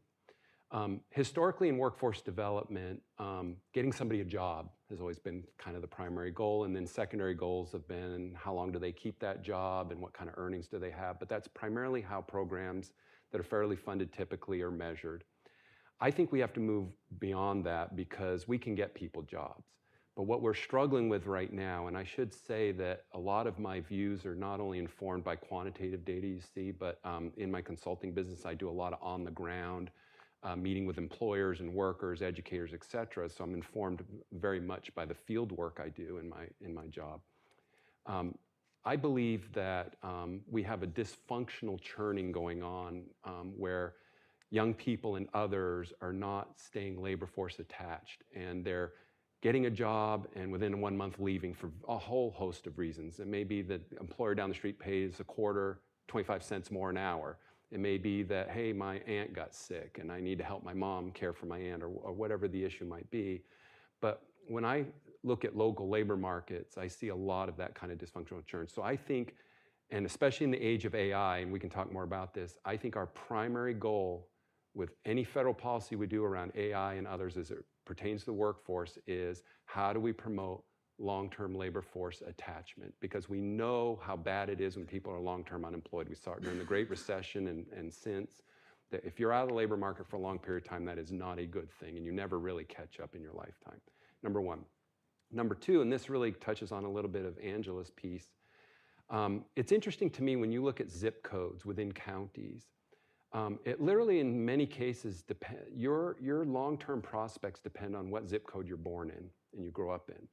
Because we have zip codes in many counties in the United States where you have a very wealthy zip code, and right next to it's a zip code with 30% poverty and low labor force attachment. And the really sort of problematic part of this is that the reality of our federal response to all of these, whether it be workforce development, social assistance, et cetera, is we don't take a systems approach to any of it right now. In fact, I argue that we don't even have a workforce development system. You'll hear that term a lot of times. We don't have one. What we have is a series of programs, siloed programs that come down from various federal agencies to various states, and they sit side by side by side. And when people go into a location or go online, they apply for a program. They don't apply for a service. Now, this is important because part of the reform, and I'll get to this later, discussion is how do we allow states to merge and integrate these programs and create a service delivery infrastructure that meets people at what services they need versus what programs are they applying for. Now, the other kind of nuanced part of this is you look at some of the poorest states we have in our country, West Virginia, Arkansas, Louisiana, and others that I do a lot of work in. It's really interesting because when you look at people in these most vulnerable situations in poorest communities in our country, what access do they have to education? What access do they have to workforce development services? And if you look at that in the most vulnerable, poorest counties in our country, the one office they can go to is the public assistance office. It's not the community college. It's not the workforce development one-stop center. It's not even a community-based organization that may be doing it. In every county, if you look at, start mapping this out, public assistance offices, so that becomes people's only avenue to quote unquote upward mobility. It's not skills training, it's not education, it's not career counseling, it's none of those services. So that's a real problem, and that will connect to some of the system piece that we'll talk about later. Number three is, in our chapter we use the term non-cognitive skills. The more common term recently has been durable skills. And again, I think this really touches on the AI issue. I don't think we're gonna teach people AI skills. I think what we have to do is in all of our education programs, all of our job training programs, all of our workforce programs, we need to help people be very intentional about what durable skills are they learning in these programs. You've got to have analytical skills. You've got to be able to use critical analysis, adaptability, teamwork. That's how people were going to address the AI. But the problem is we have no framework at the federal, state, or any other level for how do we sort of do this, and how do we measure it, and how do we know working with employers that we're being successful, or employers are seeing upticks in people's ability to apply durable skills on the job. Again, I'll use another anecdote. Talked to a manufacturer in rural Virginia who said, we have an 8-page document that teaches our new workers how to use our machines. And we are having such a problem with 8 pages of materials, people being able to take that and apply it to the job, that we've had to narrow it down to 2 pages. And I heard that from employer after employer after employer.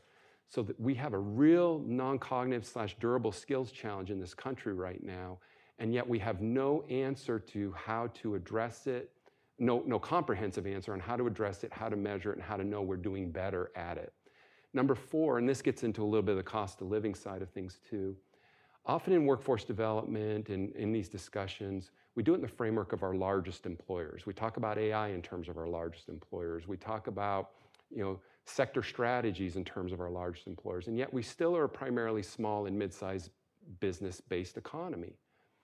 And again, I'm going to go back to the COVID era. I think one of the things that's been really challenging to connect the supply of labor to the demand of labor is we have a warping of wage levels in many local labor markets. Again, I'll use the example. During COVID, unemployment insurance benefits, I see Matt Weiniger in the office, he knows this better than I do, were at such a level that you had a Walmart or a McDonald's or a large corporation that sits in a local labor market that says, hey, we can adjust to that by raising our wage to $15 an hour, or $18 an hour, or $20 an hour to work at a McDonald's as an entry-level worker. Well, then again, you talk to the small business person who has a 40 or 50 or even 100-person shop, and they said, and they're getting people that come in and apply for jobs at $14 an hour starting wage, and they say, you know what, I can get an $18 an hour job at McDonald's or whatever else in a local labor market. That's created a real struggle for small and mid-sized businesses to be able to compete on an even level playing field, attract talent, and then can have the resources to try to upskill that talent or do on-the-job training or the other kinds of things employers do to help people become at a higher skill and obviously be upwardly mobile over time. So I would say in a nutshell, those are the 4 issues from a workforce perspective that I see that I think are the most glaring and that our chapter tries to address. That's great, and thank you for mentioning Brent Terrell, who I should have mentioned myself, co-author of your chapter. Okay, turning now to the policy ideas that are in these chapters. Vera, I wonder if you'd start us off. How would you grade the Biden and Trump approaches to economic growth, and what's the agenda that you recommend in your chapter by way of comparison? So I think kind of the way to begin answering this question is to start by kind of one of the things that when people have looked at the reason why we have this decline in the rate of total factor productivity growth in the U.S., kind of there's a bunch of ideas have been floated, and some of them are like we're liking ideas. We don't have any ideas anymore. But I think kind of there's kind of I think Paul and Kevin have just Paul in his chapter and Kevin have brought it up. I think there's now more and more of a consensus about the fact that it's not the fact that we like ideas. We don't like innovation. We don't even like prototype. We don't like capital. What we lack right now, and we have for a long time, unfortunately, and the effects accumulate over time, is the way to disperse all of these ideas and the institutional machinery to turn these ideas into output that can scale. Long permitting, political allocation of capitals, all of these political things that the government does through occupational licensing and crazy regulation, and not just like erratic regulation, but the accumulation of capital, of regulations. All of this is actually kind of is a big explanation. So all this to say, looking at President Biden, not great. I can't really quite think. There's just a lot of subsidies, a lot of erratic regulation, a very deep, profound sense that we lived in a permission slip economy where basically it wasn't that we didn't already have to ask permission to do a lot of things, but it was only going to get worse. And in fact, it is kind of interesting that it is because of this that actually the Trump record is kind of only kind of conflicted on it, and it's not all bad, precisely because there's a sigh of relief from a lot of entrepreneurs and business people when Trump was elected, because they felt that Kevin Griffin, the CEO at Citadel, said at Davos, he said that it was kind of even before they started lifting the first regulation, like the Trump administration, they didn't even have to deregulate anything, and everyone was just optimistic and willing to invest because of the onslaught, the regulatory onslaught during the Biden years. But Trump, right? I mean, there's some of the things that the Trump administration has done that is good, but the stuff that they're trying to do that is really good is also really hard. So trying really to achieve energy abundance, a framework for AI that is not a precautionary principle that of the type we've seen in Europe that the Biden administration would have definitely adopted. These are all very good things. And the understanding that kind of an erratic regulatory regime is not a good thing. But then you have to balance this with the other side of the ladder, and like the tariff and the uncertainty driven by the tariffs is pretty just awful. The state capitalism, because I don't think there's any other name. I mean, like you had 8 billion subsidies for Intel under Biden that turned into basically the government taking shares in Intel under the Trump administration, followed by 15 more type of government taking shares in the. This is not helping. It is really not helping. Not to even mention the norm breaking and the kind of constitutional faux pas, like for lack of a better word. So it's not great, but it's like what's interesting about the Trump administration, just to talk about the economics, is like if they deliver, and we're going to see, right? Because like now they're talking with AI. They're talking about, a permitting system for AI models. So that's like going in their reverse position. But let's say they forget that silly idea, and then they and it's not that they're not security stuff to worry about, but it's going to be kind of interesting on net to see what they manage to achieve and how it balances out. But it could be on net just terribly, terribly wrong. Again, leaving aside all the norms and constitutional stuff. Bureau is very reticent to give her true feelings about things. Do you want me to talk to you about what I feel they're doing on XM? Maybe we'll come back to that.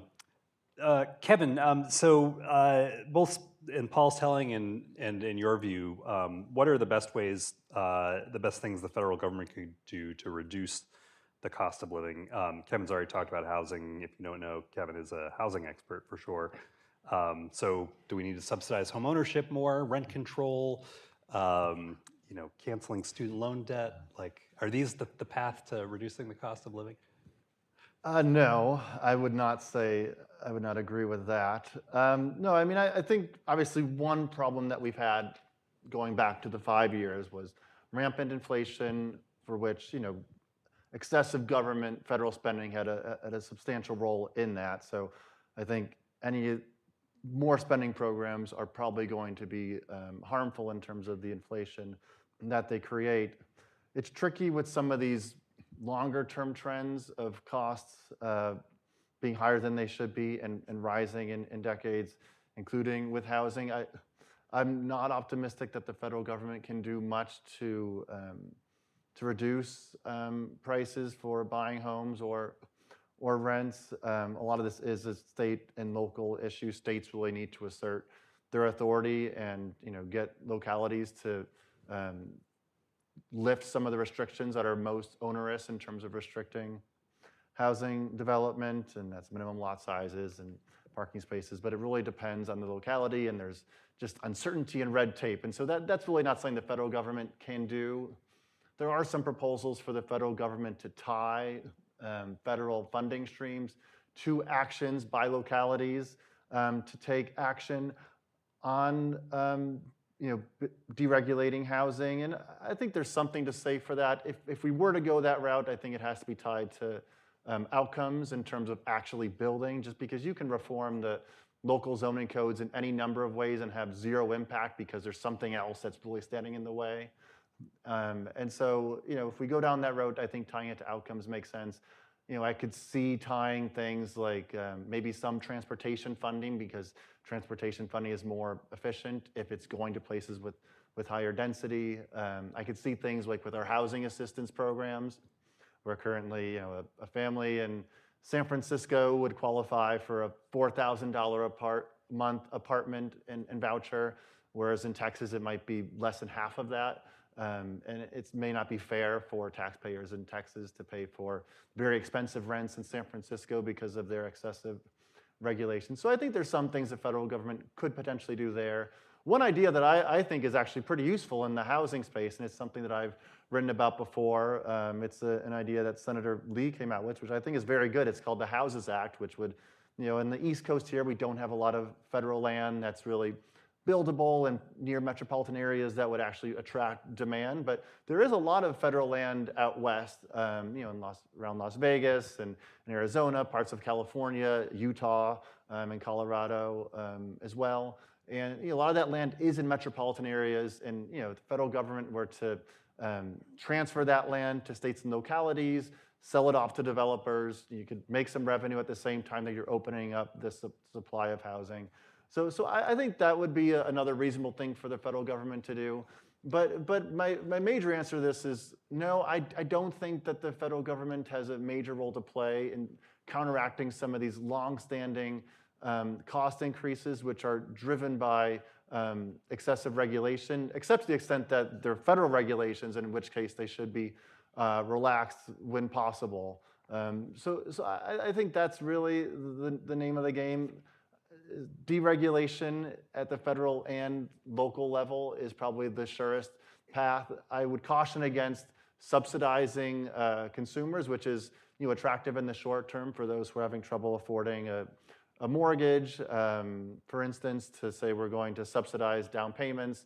I think there's a poor track record of that, and one, just encouraging foreclosure, which can be quite damaging when there's a downturn in the housing market.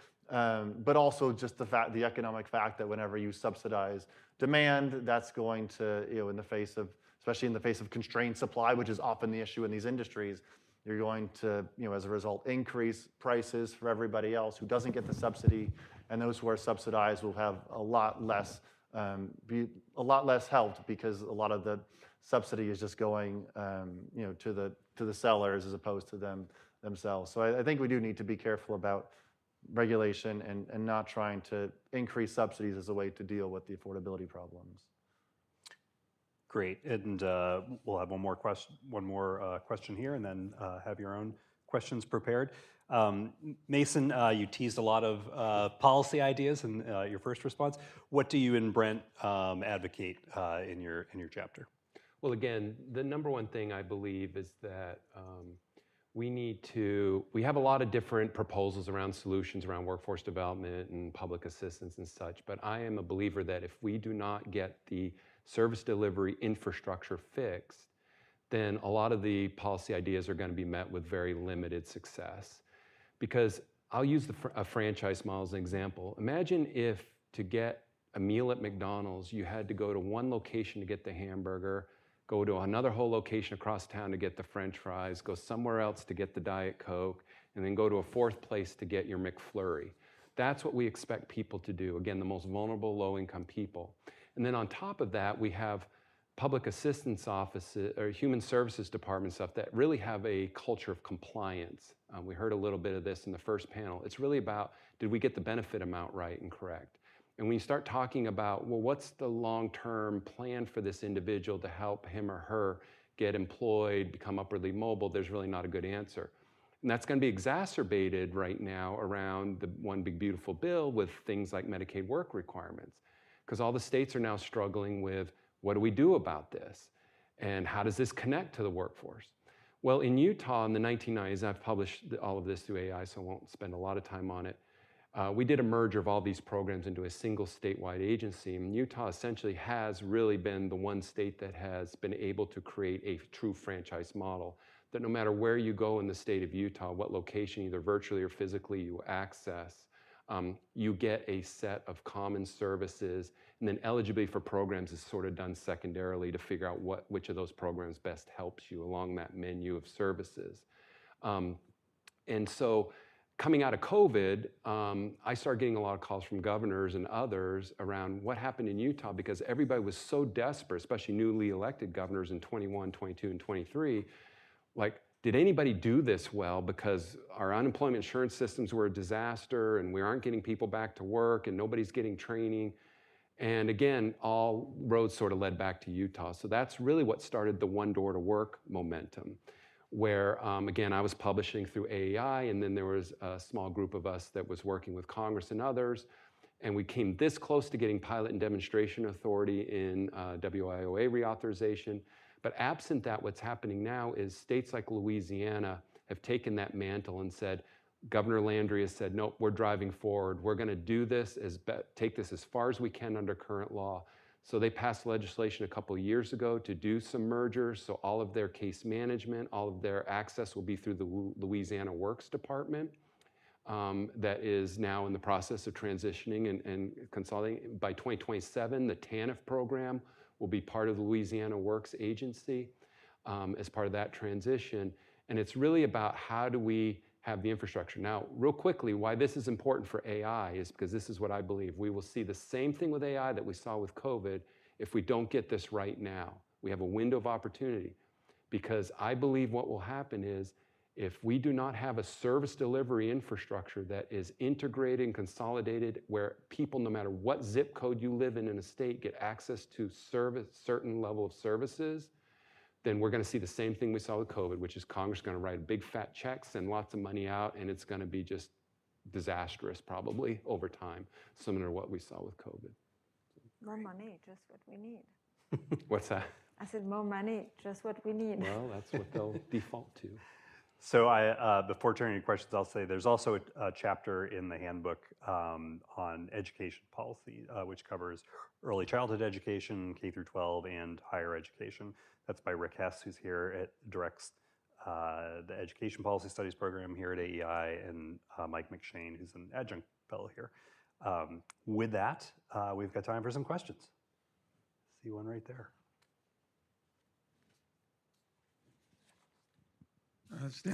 Stanley Cover. The economist Angus Deaton has written about deaths of despair. I am puzzled why there is so much despair. I understand, because of the technological change, but I go back, I'm a Georgetown alum. They have a program now for poor students, first generation low income, they call it, the Georgetown. Didn't exist when I was there. I would have qualified. There are more of these opportunities. We're talking about a land of opportunity. But at the same time, we have what Deaton has called the increase of deaths of despair. This is something affecting our society. And I don't understand it. It invokes, to my mind, Fritz Stern's classic study of Germany between the wars, the politics of cultural despair. And I'm wondering if that's the connection of something here. I don't understand the despair. Anyone want to take on deaths of despair? I mean, maybe just to push back a little bit on the narrative of deaths of despair. Not that we don't have despair, that there might be some rise, but my reading of some of the evidence on especially the drug deaths, which is really the big driver, right? They look at deaths from drug overdoses and suicides and things like that. And suicide deaths are up, but what was really up until recently was from drug overdoses, and that was prescription opioids that were being misused, and people turned to heroin, and then people turned to fentanyl. And I think a lot of that's a supply side story, right? That fentanyl, first of all, heroin became cheaper to produce get through Mexico and bring over the border, and then fentanyl was being produced in these labs in China, and it's just so small and so easy to lace with these other drugs like heroin and methamphetamine. And that increase in supply and lowering prices was a major factor in the increase in drug overdose deaths. And actually, we've seen a big decline in drug overdose deaths in the past couple years or so, which suggests to me that, again, maybe I wouldn't expect despair to rise and fall so quickly, that maybe there is something on the supply side. That said, I mean, I definitely believe the trends that Thomas presented in the previous session on many of these dimensions of social connectedness and friendships and the state of our families, like all kind of in decline. And so I think you're probably right that there is more isolation and some more, I guess, despair. And why is that? I don't know. I'm, I guess, an economist. I pretend to do some work on social capital. I don't know, Scott, you are the head of the Social Capital Project for in the Joint Economic Committee. Maybe you have some thoughts on that. I mean, I think I'd agree with that. I think if you look at the economic trends, they look pretty good when you measure things the right way. They certainly aren't getting worse for the most part, with the exception of men's labor force participation, but I think even that's pretty complicated. The social trends, across the board look bad, bad, bad. And so I think to the extent there's despair, this is not what Deaton thinks, but I think it's due to social deterioration rather than economic problems. Certainly a live debate. We can also talk about the arguments that it's a China shock, right? We've heard that a lot, and actually, when you look at the evidence, it's not the case for the death of despair and the China shock. The place that were affected by the China shock the most, they don't actually match geographically. I mean, it's not to say that there hasn't been an adjustment problem linked to the China shock, with people actually staying in places where unemployment was high and wages were low, talking to actually kind of inabilities to move, either created by incentives not to move and not to work, or by actually barriers to moving to places that were better. So there definitely are a lot of adjustments and barriers to kind of lift in the country, but a lot of the narratives around the deaths of despair, when it comes to the economic side of things, I think just are not certainly not as potent as we claimed they are. Another question over here. I think how we measure the health of the economy is somewhat distorted by the fact that 70% of the US economy GDP is consumer spending. If we spend more on healthcare because we're sick, GDP goes up. Politicians love that. But that's not a good way to measure the true health of the economy. So I think, we have to really dissect that data and show where the economy is truly healthy. And most of that economic power right now is consolidated on the coast, Silicon Valley, New York City. These are the real engines. They're doing the AI, building the AI powerhouses. The rest of the country isn't really in that great of a shape from that perspective.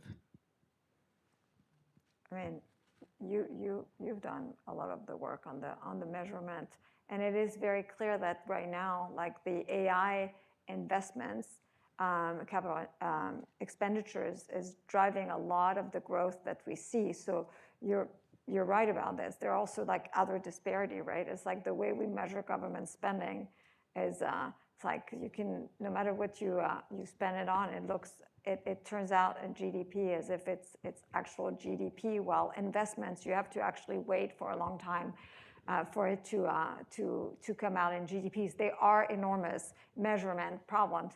But I hate to say this, but it is kind of interesting, and I think it goes back to what I was talking about with economic growth, and just the decline in growth rates actually has an enormous impact on how we feel the country is doing. Because if you really measure actually how wealthy we are and how well we are doing, even though there are a lot of people who are struggling, but they are so relatively speaking doing much better than other countries, or even in the past, right?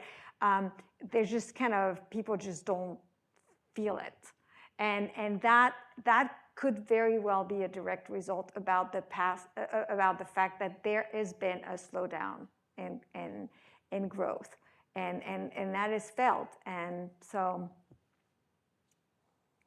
Let's see. I saw a question over here, and then we'll come to you. I guess it's conventional wisdom that we're not upwardly mobile economically. That we're not? I'm sorry? That we're not. And I don't think so. I think we are. What I've never been able to find is you could study the tax rolls. We were talking about this. Are people moving up over time? It's not a simple problem, but you got now quantum's going to kick in, and they can do things like this. Isn't there some, instead of speculating and looking at economic growth, clearly that matters. Productivity matters, all those things matter, but the real heart of the question is, am I moving up in my economic status? And is there some way to measure that as a policymaker to track it and to Actually. maybe rally around it? We'll have one of the experts here, isn't it? I mean, I can try to butcher your position, but Let's hear the butcher first. no, I mean, like there's like, I think kind of there is some evidence that there's some intergenerational decrease in mobility, certainly for some groups. The question is, for some groups, it's for some groups, right? Yeah. Yeah. And the question is, what caused it? And you have Rash Chetty, and that's a kind of very popular understanding of what's happening is that we have more inequality. When I think when measured properly by Scott, but by other economists like Vincent Geloso at GMU and others, you realize actually economic growth and the slowdown of economic growth is actually a pretty significant factor with this problem. So the understanding why these things are happening is important, because if you believe inequality is the problem, the solution is going to be to actually, in my opinion, double down on the reasons why we possibly have a slowdown of economic growth by redistributing. And so investment is what drives a lot of growth. All these billionaires hoarding their billions are the reason why we can invest all of that money in AI. And though it's like it's not necessarily kind of across the board, it's like we're seeing some positive impact in the economy, and redistribution and the taxing of capital, which is a very handy policy solutions for a lot of politicians, would actually go against actually addressing the problem. So this is why I think it is, it's important to kind of get to diagnose the problem well. Did I butcher you enough? No, that's great. I feel like I'm listening to myself. My God, this is like the highest compliment I've ever received. Kevin or Mason, would you like to paraphrase me also? Or, Well, I've got a hypothesis at the very end of this that probably you could totally blow out of the water. But in the 1990s, when I was doing welfare reform in Utah, they used to have a saying nationally, you had to leap out. The problem with AFDC and these other programs was leap out of poverty, right? You had to get beyond the benefit amount at a certain level from an earnings standpoint to make it worth it. Now we're dealing with benefit. Here we are 30 years later dealing with the same issue somehow. But this is just me. When Obamacare passed and a family of four at $96,000 could get an Obamacare subsidy, I said to myself, there's going to become a time where you've got to leap out of the middle class, so to speak, because I think we've created such an environment over the last 10 to 15 years of public assistance benefits that now the middle class, what we would deem in the past the middle class, is now using to subsidize their cost of living.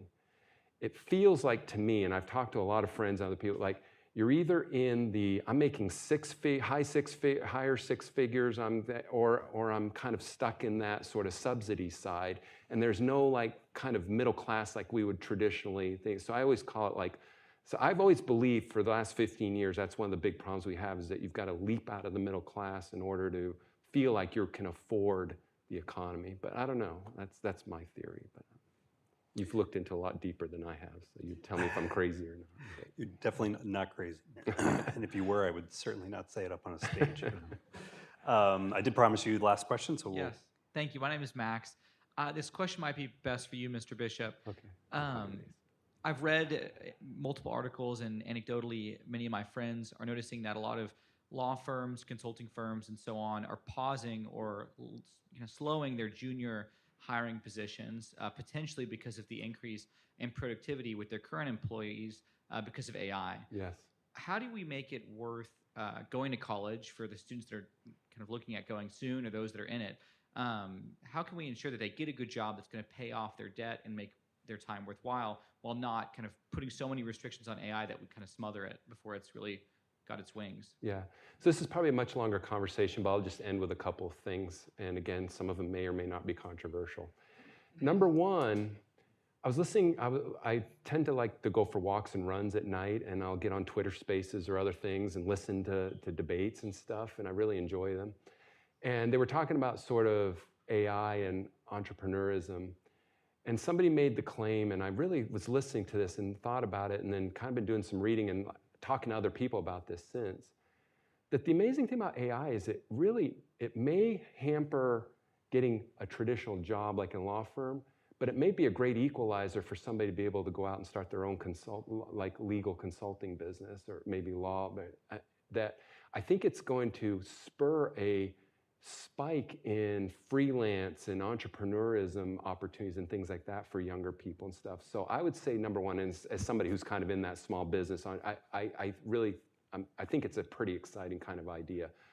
But number two, and this gets to kind of the public policy side, and this is where it gets a little more controversial. I mentioned the issue of long-term labor force attachment. I fundamentally believe that we're going to have a serious and deep public policy conversation amongst ourselves, especially those of us who are more on the conservative side of things, about whether we use programs like unemployment insurance to be labor force attachment programs much more than wait till I become unemployed before you get help programs. I really believe this. And whether it's using the current work share type of arrangement or other things, I think we're going to have to reprogram our thinking around, do we subsidize, do we work in concert with, it needs to be public and private investment in this, I believe. But do we subsidize unproductive jobs? Because one of the concerns about AI is it's going to hollow out the first job experience, kind of to the heart of your question. And so are we going to have to come to grips with, do we have public-private partnerships that subsidize that first job experience so people can gain skills and move beyond that subsidy type of situation? Because my fear is the alternative becomes universal basic income. And so as conservatives, I think we have to really ask ourselves going forward in the next 10 to 20 years, are we willing to say things like public-private subsidy kind of partnerships, are they worth pursuing, because the alternative is going to be much worse, which is we get people locked on UBI, they stay out of the labor force, and then they're dependent for some huge part of their lives. So anyway, I hope that somewhat answers your question, but I think those are two things I think about is sort of the entrepreneurial angle and the opportunity to build your own businesses through AI, but also then do we also have to have some kind of public-private partnership subsidy situation to give people job skill experience so that they can get out of that first job situation and be one of those that can use AI productively and still stay employed. On provocative. You're I have two college-educated daughters, and I tell them, go become electricians. Seriously.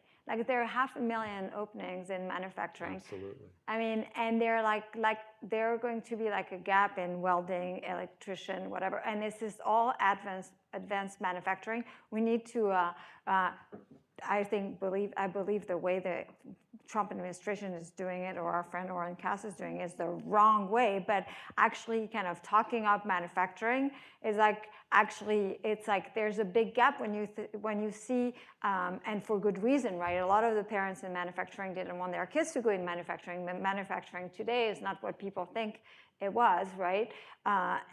Anymore. And so there's going to be electricians apparently makes $200,000. So we need to kind of we need to stop this notion that everyone needs to go to college, the four-year college that will inevitably pay up and get you to the American dream is actually kind of part of the problem that we have now, right? All these people with lots of debts and degrees that are not kind of getting them the salaries that they were promised they would get, and kind of allow more upward mobility through actually trade works. How we get there, I mean, that's kind of the extent of my thinking, but my kids always say, we know, we have to go become electricians. And I'm like, guys, actually, literally, no matter what you're gonna do, a lot of the issues you're gonna have to deal with is either kind of, have to advise on how to get electricians or welders or whatever. So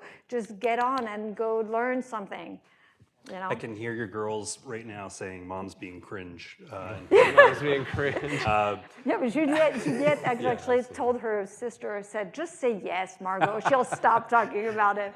We've kept you too long. I wanted to say two quick things before we close, one of which is I was glad that Jaron mentioned the passing of Bob Woodson. We're trying to figure out whether we can do an event on that here, so stay tuned if that's of interest. And I wanted to thank two women without whom this one would not have happened, which are Tessa Johnson and Abby Wallen, sitting in the back.